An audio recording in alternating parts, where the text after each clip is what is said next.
Hey, what's going on, everybody? And welcome back to another episode of Off the Mat. My name is Josh Dumoulin, and this is Nicole Dumoulin. And now we all have this. We all have this inner demon, this inner dragon, this inner critic, the Jekyll to our Hyde, the devil on our right and the angel on our left.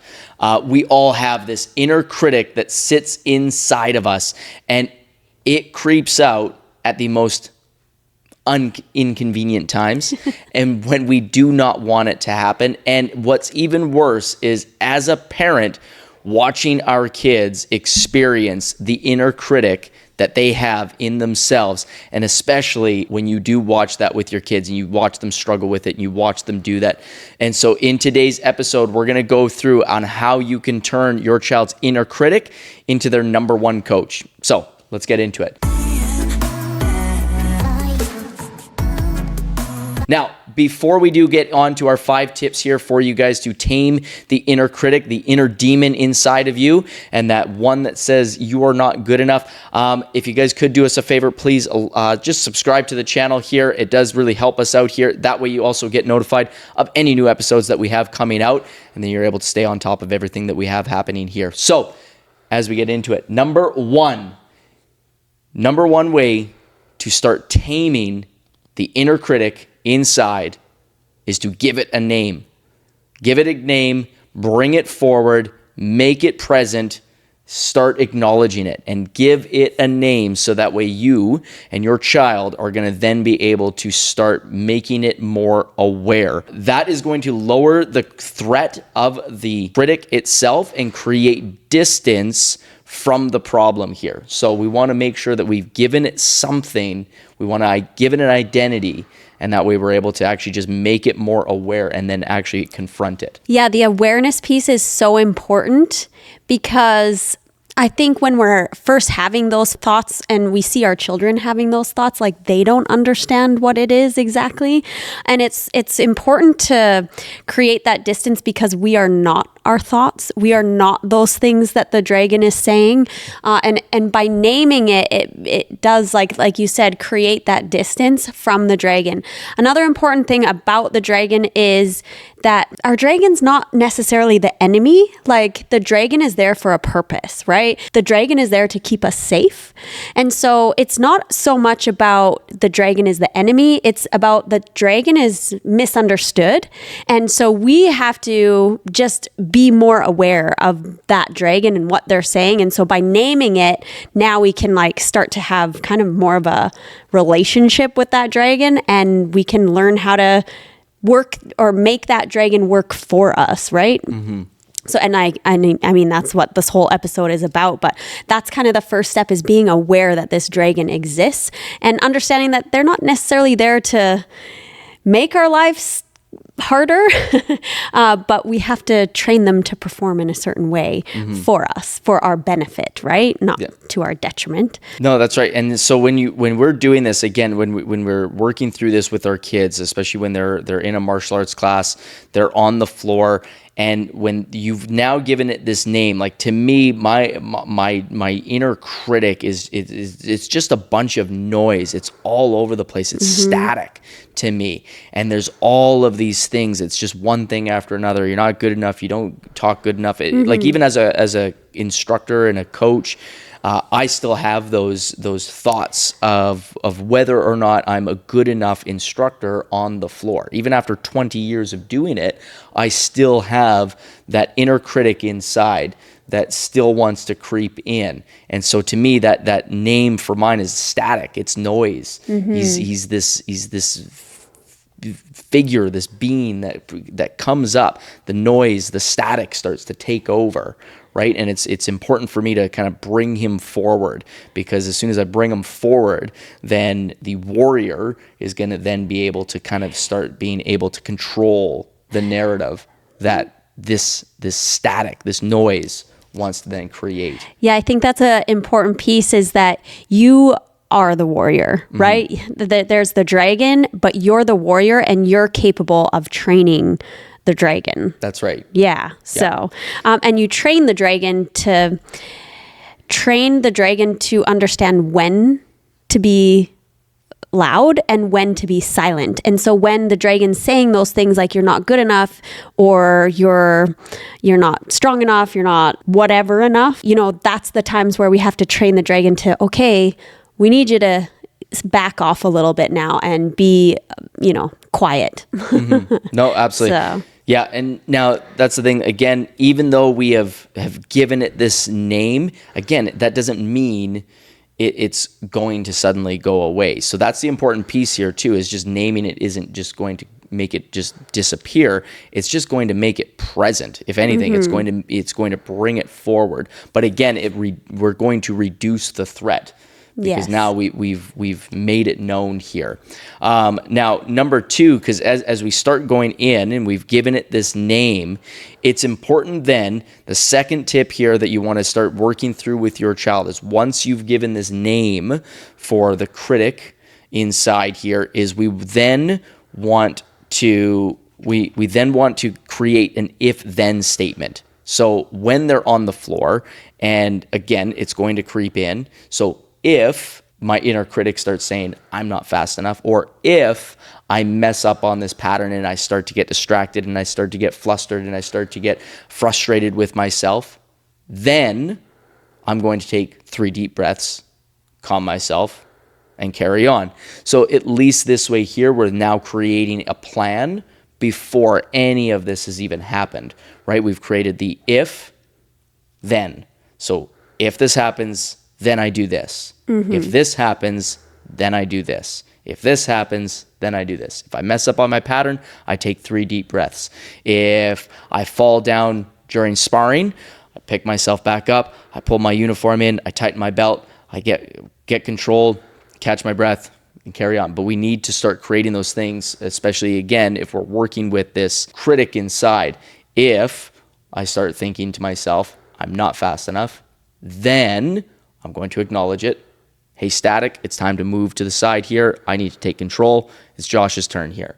And then I continue on. So at least I've already created the plan of what's going to happen if this happens, and then what am I going to do about it? Yeah, so when you're talking to your child, like if they're in class, it's like getting them to be aware of that they're flustered, like and catching themselves that they're flustered, and that's the dragon showing up, right? Because I think that's kind of the piece that they just get into that flustered and they can't come out of it. So it's like practicing acknowledging that the dragon is showing up and having a plan in place. If I get flustered, then I'm going to take the deep breaths and yeah, like you were saying. So yep. No, exactly. So it's really important, again, acknowledging and then creating that plan, that action step. Now, if then.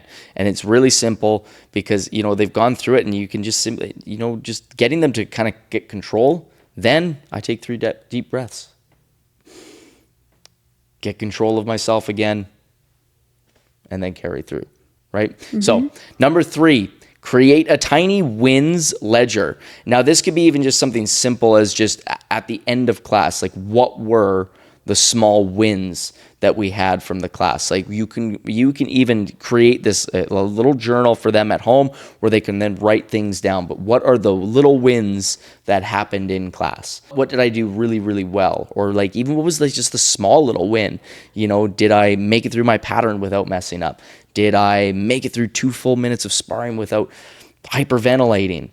What was the win that we had for that practice, for that class, for that game? Or even just in the moment, like you were talking about, if I get flustered, then I take the 3 breaths.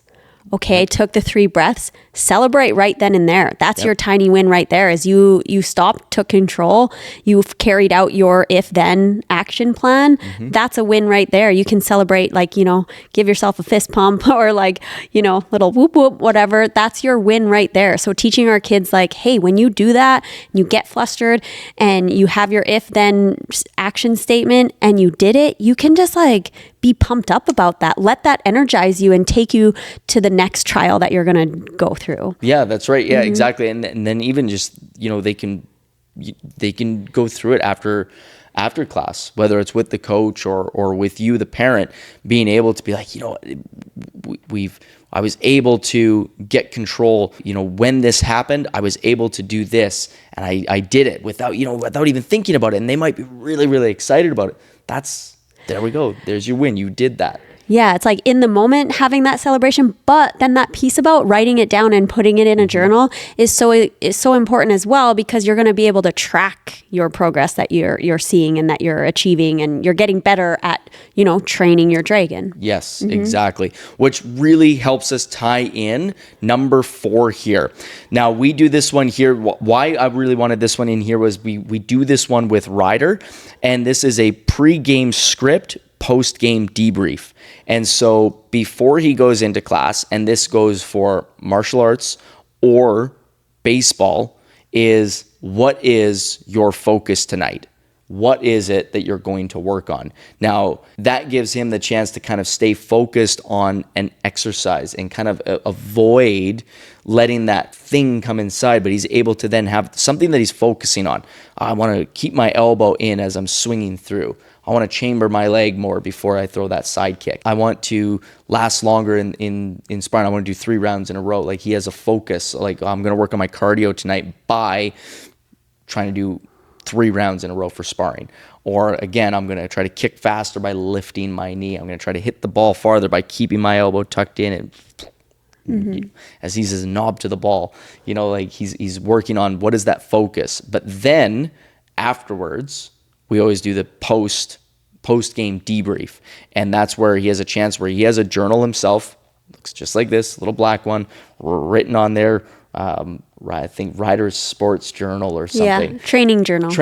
Ryder's training journal. And we do this even when we just go to the cages. And we go through these questions. He has to rate the practice, as an overall, his skill, his effort, his focus, his form. And he just gives himself a little rating, but he's able to then kind of track, again, going back to those tiny wins, I hit the ball straight, line drive right out to center field. It felt really good. But then he's able to even, my effort wasn't there. My effort was a 10. My effort was an 8. My effort was a 7. My effort was a 9. My skill wasn't there tonight, but my effort, I was giving it 110%, but he's able to take that post-game debrief, even after martial arts class. What did you learn from the coach? I even have him write something down that he learned from the coach. And it could have just been something like, they taught us to lift that knee more. They taught us to move the back foot before the front foot when I want to step to the right. We went through those little things. Or even it just could be a lesson. One of the coaches told me a lesson about how when they were a kid, they struggled with focus, and I struggled with focus, and I really learned from them how to help my focus. So, just that little post-game debrief to just sort of reflect on that practice. And again, just keeping in control. Right. And like having that reflection after practice, you can identify, okay, where can I be 1% better for next practice? What should my focus be for next practice based on what happened today and, what did I achieve today? So identifying those other areas for improvement or focus for the next session. Yes, that's right. Now, before we go on to number 5, because number 5 is really, really, it's an important one, and it's important language for anybody, because I hear kids, teens, adults constantly say this when they're describing themselves. And so if you can start to add this one word at the end, it's really going to help bring this whole thing together, because it's going to start shifting your mindset around that inner critic and allowing you to sort of just keep yourself in check, keep yourself in control. But before we go on to that, let's just do a little recap. Now, remember, you want to name the dragon. You want to name that inner critic. Static, noise, Bob, whatever it's going to be, name it. Make it come forward, because you want to lower the threat, create distance from self-criticism. Okay? Number 2, we want to have an if-then statement. If that inner critic comes in, then I'm going to blank. And again, this is something you're going to have to work through with your child, because they're not going to know it. You're going to have to help them through it. You're going to have to start creating some of this, and eventually they'll find their own way with it. Number 3, create a tiny wins ledger. We want to make sure we just track those little wins. And again, it could just be like you were saying, just right on the floor, right in the moment, giving yourself a little fist bump, high-fiving your coach, running off to the side, maybe giving your mom a quick hug, because you're just, remember where we talked about that if then? I did it. I couldn't believe it. I was able to do it. My goodness, I didn't panic in sparring. I was able to make it through the whole round. Okay? And then pre-game script, post-game debrief. Again, just coming up with that little focus for your practice. And then again, post-game reflection on it. Right. So you use that for practice or games. And yes. But when we're talking about it in terms of a game or competition or, fight or whatever, it's not about the winning or losing. That doesn't really come into the journal. Right. They might journal about it. But when it comes to scoring themselves on those things, it didn't really matter the outcome of winning or losing. Yes, so that's very important. Yeah, yes. It is an important thing because we distance, there's the effort and the focus that you had, and you may have no control over the ultimate outcome of the game, right? 100%. So it's important. I just wanted to make that distinction because it's not about the win or the loss in that particular thing. You might journal about it oh man, we lost and I felt this way and blah, blah, blah. But in this particular thing, we're not talking about winning or losing. We're just talking about focus and the effort and the different elements of practice. Yes, and that is a really good point to bring up because, heck, I even see parents, come down on their kids when they lose as if they weren't trying their best in there. Now, I mean, you might know, and that could be the case. It could be. Right, but calling it out like that is only going to make the dragon louder. Yes. Right. And we're and eventually that critic takes complete yes, because now we have the dragon that was being loud, and now mom and dad are being loud. Yep. So now that just fuels the dragon. Yeah, so absolutely. Yeah, it's not about winning or losing when we're doing that journal. Absolutely, and you know what? When you're going through it, just like you're saying, win or loss, these numbers that we go through, it didn't matter. Again, that's why we do it even during practice. So there's even just how was the practice? Oh, I didn't hit as many solid ones. Yeah, okay, well, how was the effort? Were you trying your best when you were doing each one? What was those steps? So that's a really, really good, important piece there. Yes, don't tie the result of the competition or the game to that debrief there. Yeah, and it's sorry to keep going on about it, but I was just thinking about this okay, there's a game and on a team sport, right? There's so many other factors that you have no control over. And then you're okay, well, what about a one-on-one sparring match or one-on-one patterns match? You still have no control who that other person is. And so on whatever day, it was their day to win, or the next day could have been your turn to win. That's right. And so it's just keep the winning and losing part out of it because that doesn't serve a purpose for that particular thing. That's right. Perfect. Yeah. Now on to number 5 here. And again, as I said earlier, if you can start to just add this simple word at the very end of those things that, again, kids, teens, adults, we see this in so many people, but if you can start adding this one word, it is going to, again, start shifting your mindset around this whole inner critic. You're going to start then being able to take more control, because if you can tie this final piece in there, you're really going to be on your way to controlling that inner critic. And that is adding that word. Yet.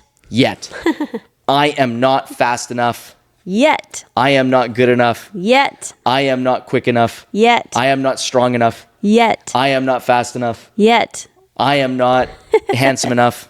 Yet. I don't know. But you got the idea here. Again, adding that word yet. Get them practicing it, because we hear it so many times. Oh, I'm not fast enough. I'm not strong enough. My left leg's not as good.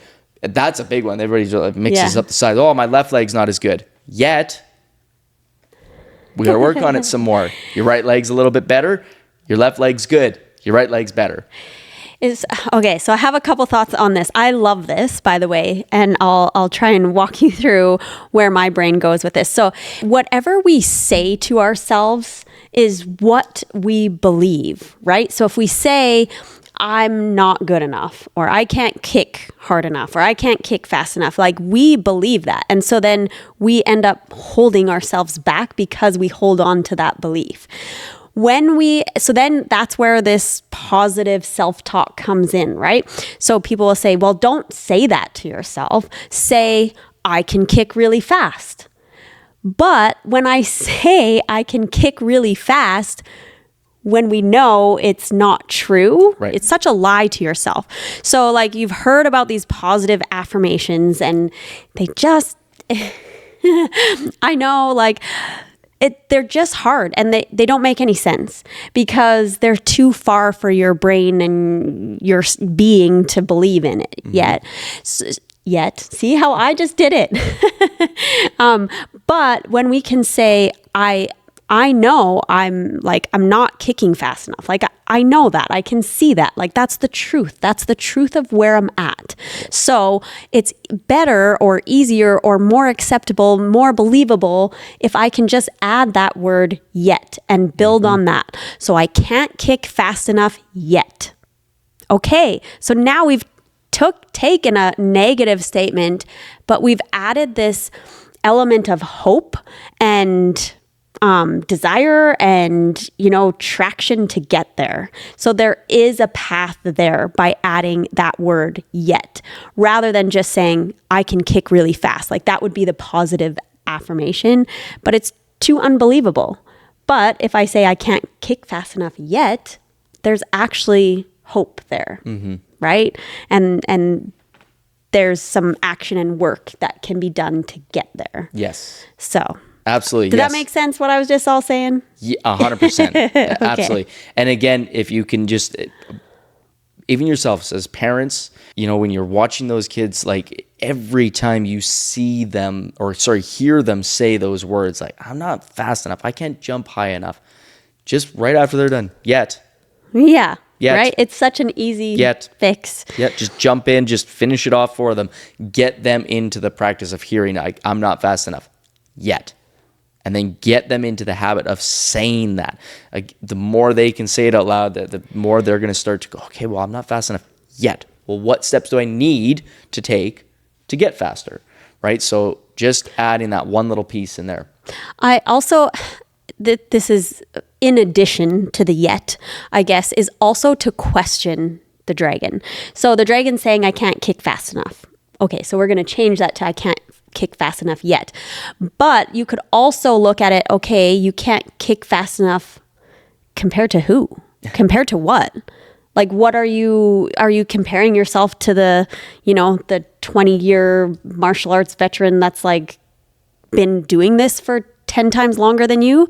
Like, you can't compare yourself to that. So it's like, question your dragon. Like, why are you bringing this up when I don't have that to compare? Like, I can't compare myself to a black belt if I'm a white belt. Well, and that's why tracking those little wins is so important too, because then you see from the data you're collecting from you where you are on your path, not. That's where I was going next is don't fall into that comparison game. Right? That you're comparing yourself to, oh, my friend in class can kick way faster than me. Well, that doesn't matter.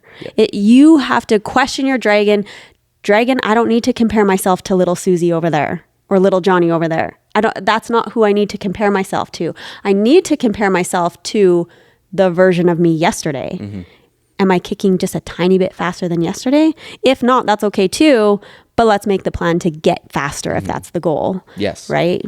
Now, as we wrap up all of these, again, work through these with your kids, because you've probably all experienced this with your kids at some point or another. And as I said at the beginning of the episode, it can be extremely painful to watch because you don't want your kids to just beat themselves up and just let themselves just kind of put that negative self-talk on themselves, and it can be really, really difficult. And so having a path and having a plan of how they're going to learn to recognize and tame that inner dragon, that beast, that demon, that noise, the static inside, they're then slowly going to be able to build, again, take that number one critic right now and just slowly turn them into that number one coach that they need.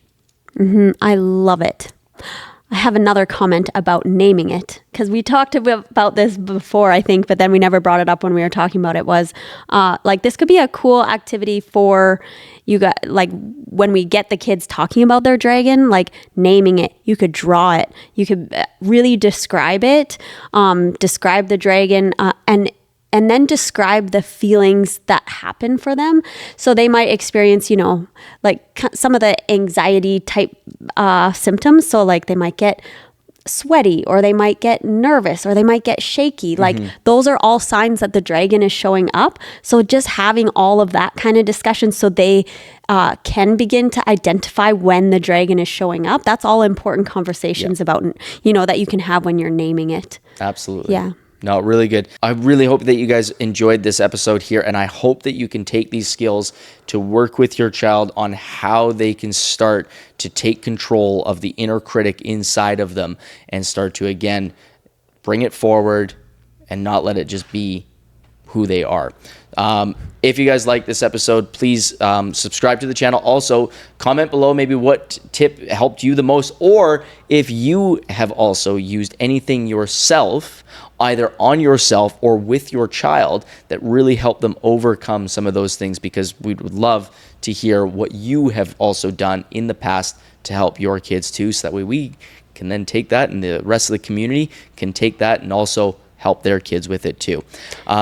And I'm curious to know the name of your dragon. So comment that. Yes, absolutely. And if you guys are interested, we still have, and if you're curious on getting this, we created a victory blueprint for you guys to help practice training at home. If you are interested in that, comment below, blueprint, and we'll send that over to you guys. That way you guys can get training at home and really bring the practice off the mat. Thank you guys so much for listening to Off the Mat. My name is Josh Dumoulin, and this is Nicole Dumoulin. And we'll see you guys all next week.